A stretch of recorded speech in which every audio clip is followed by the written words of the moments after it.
The Johnson Wax Program with Fibber McGee and Molly.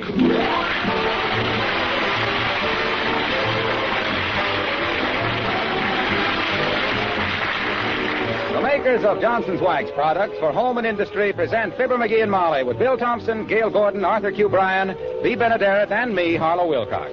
The script is by Don Quinn and Phil Leslie. The music by the King's Men and Billy Mills Orchestra.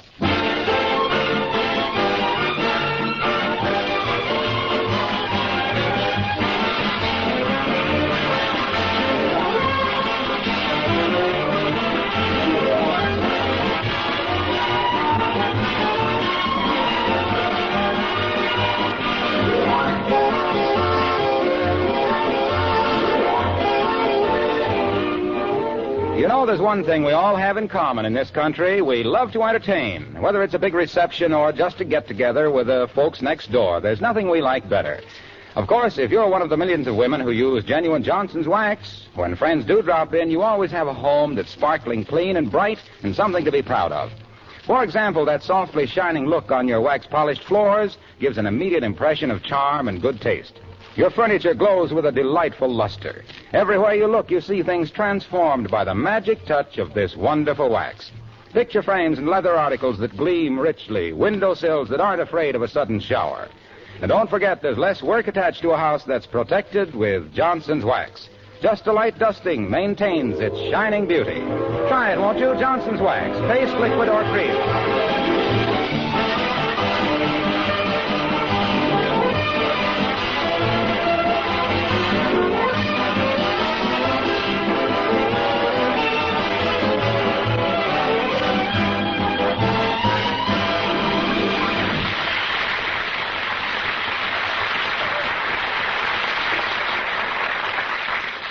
It's a horrible thing for a woman to have a new dress, a new hairdo, and still be wondering if her husband will remember that this is their wedding anniversary. Apropos of which, just outside the La Parisienne beauty salon, we find the very social Mrs. Carstairs and the very sociable Mrs. McGee of Fibber McGee and Molly.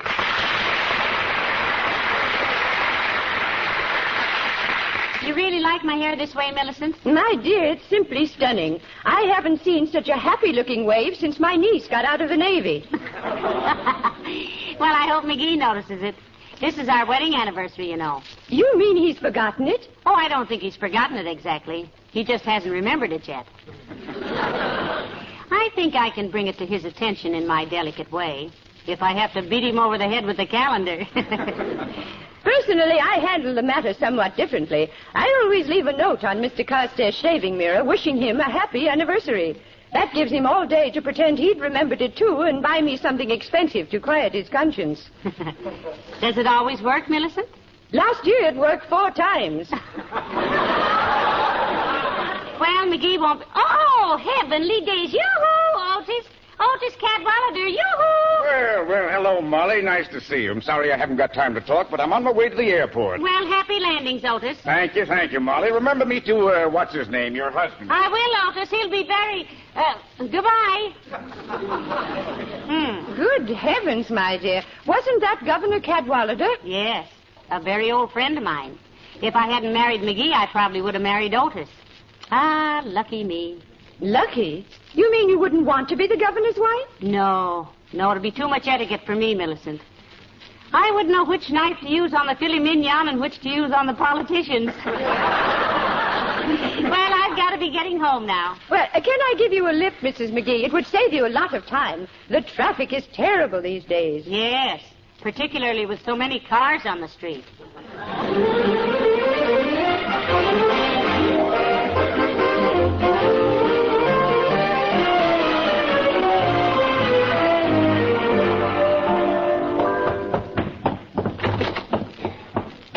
McGee, I'm home, dearie. Huh? Oh, hi, Molly. What'd you say? I said I'm home. Oh, you been out? Yeah, for a while. Notice anything different about me? Different? Well, let me look at you a minute. Oh, I know. You're not wearing a hat. I was, but I just took it off. So you could see. See what? My hair. What's the matter with your hair? It looks all right to me. Quit worrying about it. Thanks. How about this dress? Fine, I like it. Good. I've always liked that dress. It's a new one. Oh, it is? Well, it's very pretty. What are you celebrating, kiddo? Dearie, don't you know what day this is? What day? No, Oh, my gosh. Well, This is May 28th, and I didn't get my copy of Field and Stream. I'll write them guys a letter that'll... What's the matter, Molly? Oh, nothing. I was just hoping that... Well, never mind. Say, do you know who Mrs. Carstairs and I met downtown? Otis Cadwallader. Oh, we had such a nice chat. What? Cadwallader? I never did have any use for that guy. Him and his Stutz Bearcat and coonskin's coat. Skin coon coat.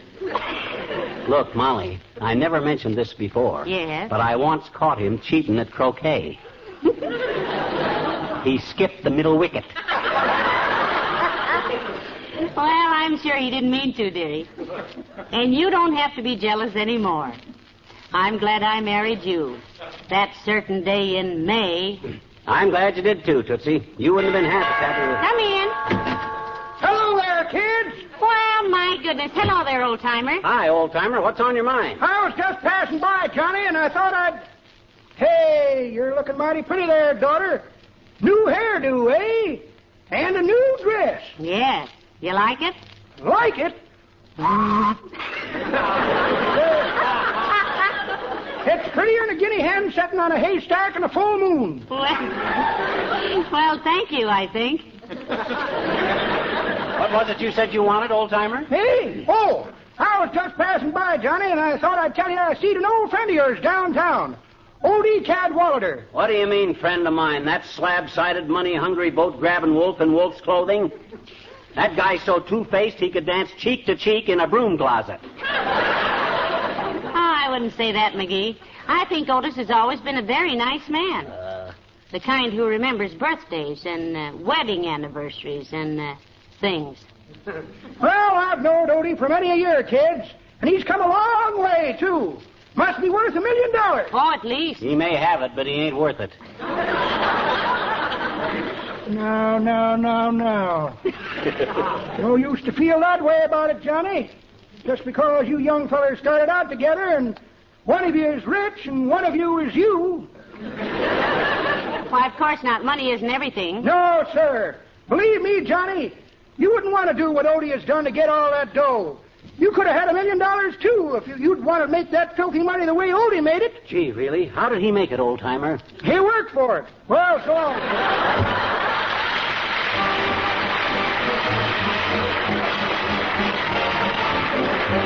Billy Mills in the orchestra, and seems like old times.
Huh?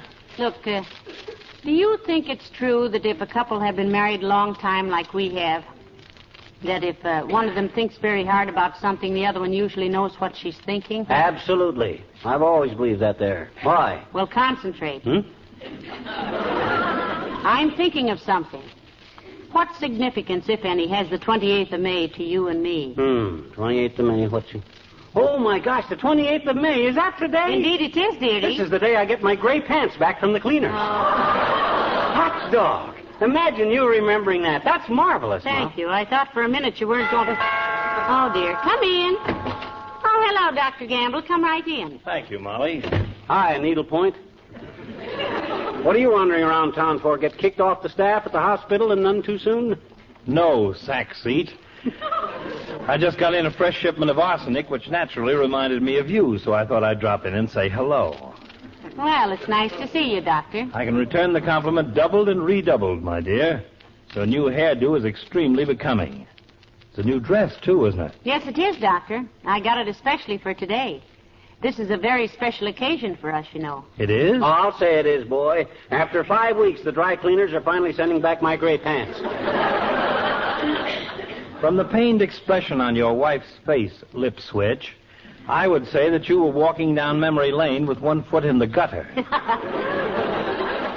Incidentally, Scuttlebutt, I saw an old friend of yours downtown this morning, Otis Cadwallader. Yeah, that fathead is no friend of mine. I hated him in high school, and I hate him now. That apple polisher, bootlicker, teacher's pet. None of mine ever did. You know, Doctor, Otis was sort of an old flame of mine. But she married me. Yes, just goes to show what a drip can do to a flame. Oh, yeah? Well, he wasn't so much competition, Fatso. Molly knew right from the start which was the best man. Of course I did. Then why did you marry this one? Don't answer that. It's too late to do anything about it anyway. But to me, it's like picking a donkey out of a bunch of racehorses. Personally, I think donkeys are cute, Doctor. And I read someplace that donkeys are the most patient of all animals. Thanks, kid. Well, if you'd practiced medicine as long as I have, you'd think that patients were the donkeys of all animals. Which reminds me, I better get back to the barn and look at a few of them. So long, Beauty and the Beast.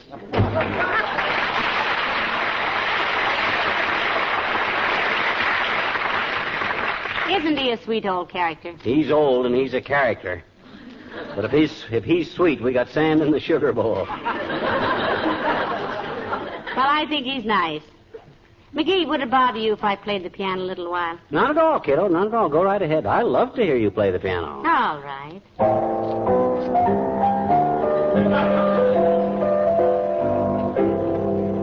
Remind you of anything, dearie? Well, now, let me see. Oh, I know. Yes, we have no bananas. No, Pet. How about this one? Oh, I remember that one. That's, now, wait a minute. It's an old army song, ain't it? No. But if something doesn't happen pretty quick, it's going to be one of the greatest battle hymns of all time. Now, look, McGee, this is gone far. Hello, folks. Hello, Mr. Wilcox. Hi, Junior. Say, you certainly look beautiful, Molly. New dress, new coiffure. New what, Junior? Coiffure. Have you, Molly? Certainly. Let's see it. Take a look. Where? That's her hair. Where do you suppose? Where in her hair? I don't see any coif. What was that again? Coiffure, dearie. That's a French word, meaning you'll keep coming back to us because you'll never be able to comb it this way yourself. Say, now that you mention it, Molly, I notice you're doing it up different. Looks very chic. Well, thank you very much, sweetheart. You say the nicest things to me, if you're prodded hard enough. Say, Molly, I saw an old friend of yours downtown today, Otis Cadwallader. Yes, I saw him too, Mr. Wilcox. Say, Molly, didn't he once fling a little woo at you? Before you and Fibber decided that a home was warmer than a porch swing? Yes, he did, Junior. He was the banker's son, with the underslung roadster and the wood-burning outfit and the overworked brains. He was such a heel, they say O'Sullivan once sued him for infringement. Oh, now, McGee, Otis was a very nice boy. Though I'll admit I was rather impressed by that big shiny car of his. Well, naturally. Women love to see a well-kept, gleaming automobile. Ladies and gentlemen, Will those of you who know what's coming next please jiggle the ground wire of your radio?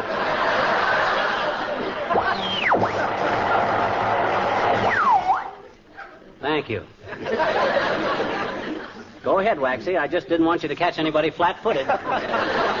Let's play fair with this, I always say. Okay, I was just going to say that a car polished with Johnson's Car New is a good car to ride in. I thought. Because a man who is proud of his car's appearance and careful to protect it against road grime and dust and dampness is probably a careful driver, too. Oh, now, Mr. Wilcox, car new as a safety device is rather far-fetched, isn't it? Well, I don't think so. It's a matter of character. If a driver is reckless with his car's finish, letting it get grimy, spotted, and faded, he's apt to have a don't-care attitude about other things. Yeah, but Cadwallader had 2 chauffeurs to do the work on his, so he doesn't get... Now, there's no hard work to using Johnson's Car New. You know that. He didn't do the work. You just spread it on, let it dry, and wipe it off with a soft cloth. Wait, it don't have It cleans as it polishes. He didn't do it himself. Car New is like a paid-up life insurance policy. Why is it, Mr. Wilcox? It protects your finish. Say, pal, speaking of Cadwallader, Doc Gamble says if Molly had her pick between him and you, and took you, what a horrible mug he must have been. I'll say he was... Hey, now, wait a minute. You're insinuating The that... opinion just expressed was Dr. Gamble's and does not necessarily reflect the opinion of my sponsor, S.C. Johnson & Son Incorporated, or myself. This is the National Broadcast... so long now.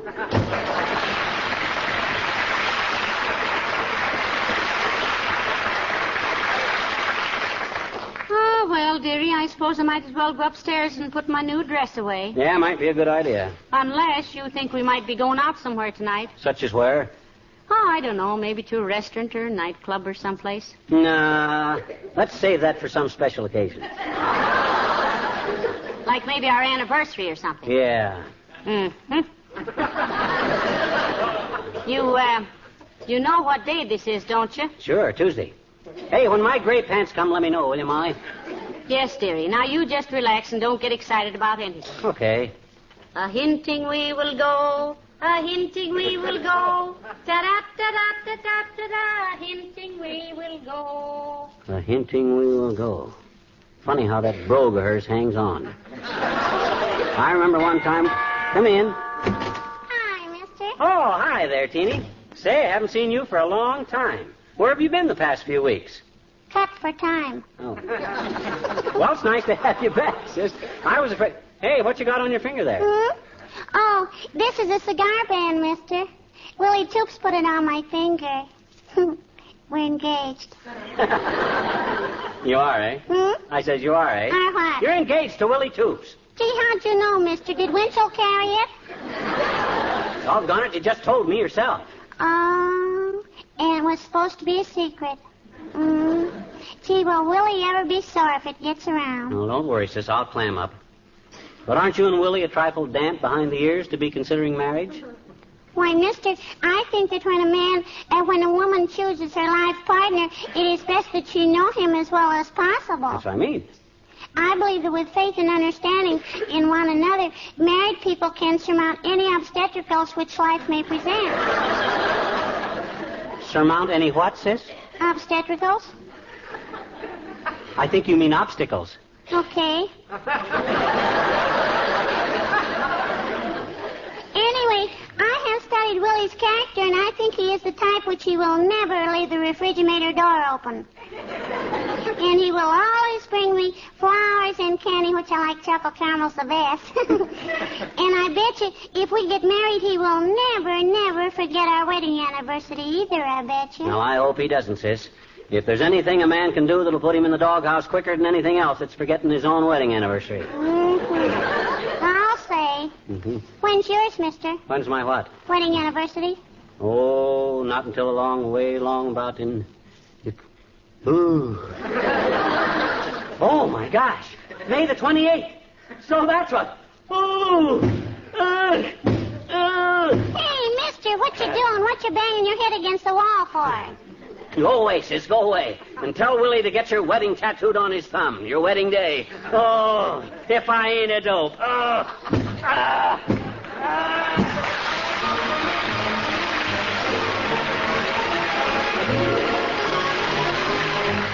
King's Men sing Out California Way. Oh.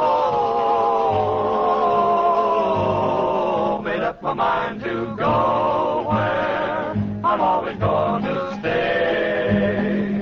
I lay a bet you know where I'm California way.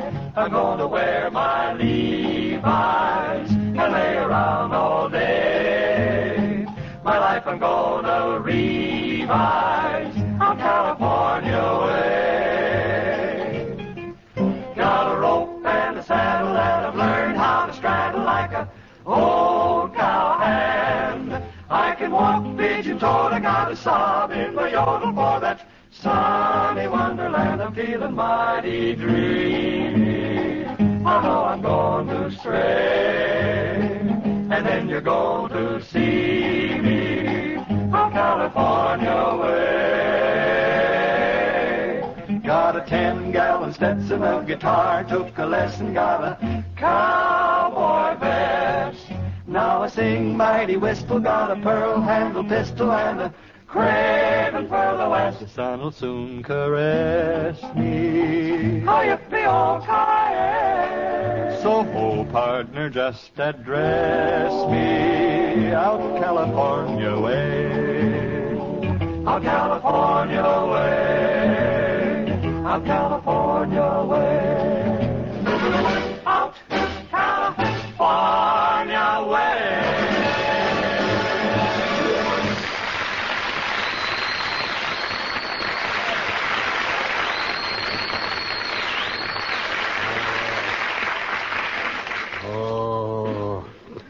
Oh, what a fool I am. Oh, what a cad. What a rotter. What a thoughtless, selfish, inconsiderate bounder. What a stupid oaf. What a callous jerk. What a mean, narrow, nasty, ingrown egotist. Why, come in. McGees resident? Yeah? I am from the Wistful Vista Flowers of the Language of Love, and why not send that dear one a fragrant remembrance florist? 722 Oak Street. Call us at any time. We'll send you Rose a poppy or your poppy a rose. Just ask for Sweet William the florist who knows. What are you talking about? Package for you. Sign here. What's in it? Flowers. What's the matter? Is your nose beef? Flowers, eh? Now, who's sending my wife flowers? Aha, just as I thought. Happy anniversary to Molly from an old admirer, Otis Cadwallader. Why, that rat. I'll fix him.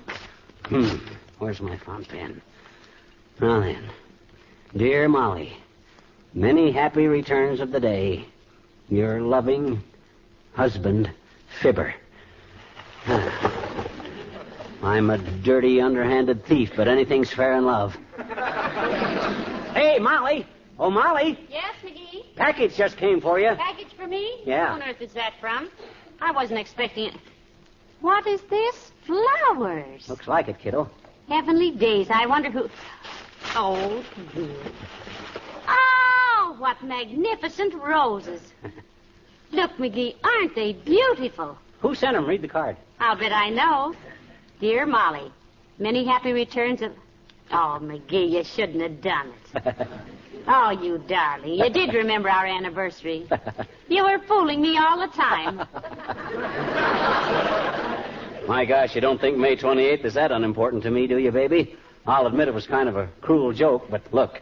Get back into that wonderful new dress, and we'll have dinner at the Bird of Paradise nightclub. Oh, I've always wanted to go there, dearie. Right. They say the food is wonderful. Mm-hmm. Imagine me at the Bird of Paradise nightclub. Yeah, great place. They give you a bird in the front room and a pair of dice in the back. Well, in that case, some other place might be. Come in.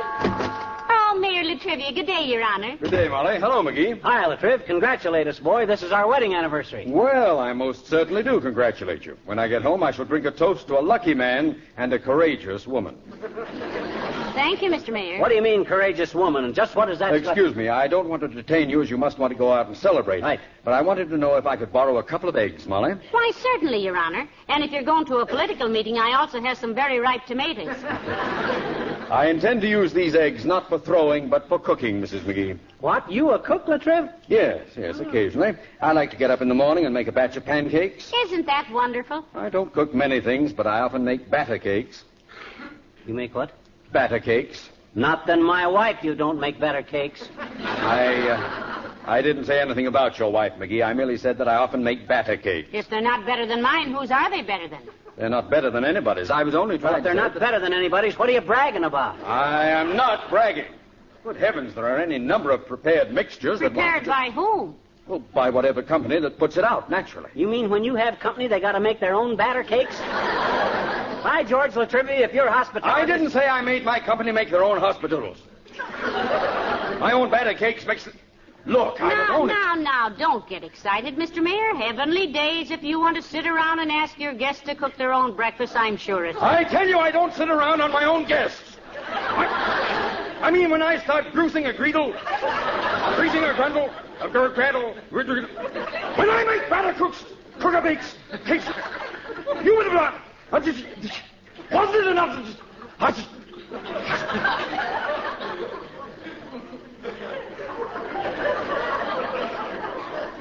McGee?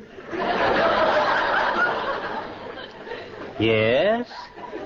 In about 3 weeks, I'd like you to come over and have breakfast with me. I'll mix up some batter tonight and let it set in a warm room in the meantime.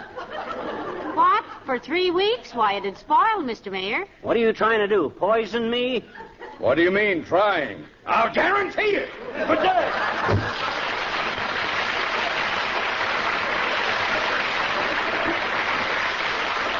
Well, come on, Snooky. Let's go. Get into your burlap and we'll do the town. Come on, let's go. Oh, McGee, I'm so happy. And to think I thought you'd forgotten what May 28th was. How silly of me. You know, Molly, this really wasn't such a sudden idea, this going out for some nightlife. No? No, all day long I've been wanting to take you to a club. Well, isn't that a coincidence? Why? All day long I've wanted to take a club to you. I see what you mean.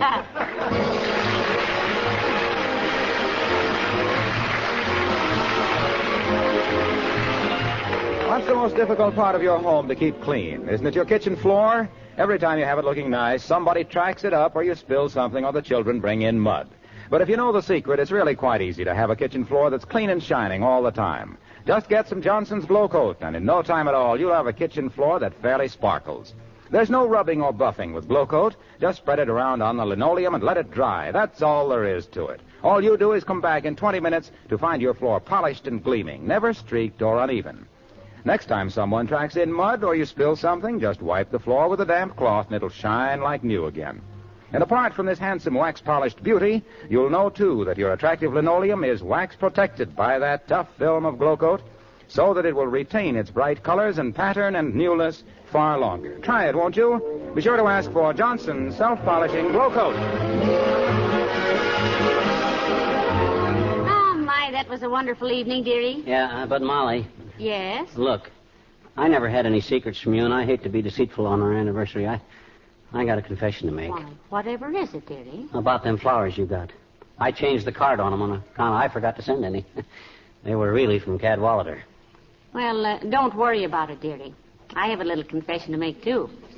You have? What is it? Those flowers. Huh? They weren't from Otis. Huh?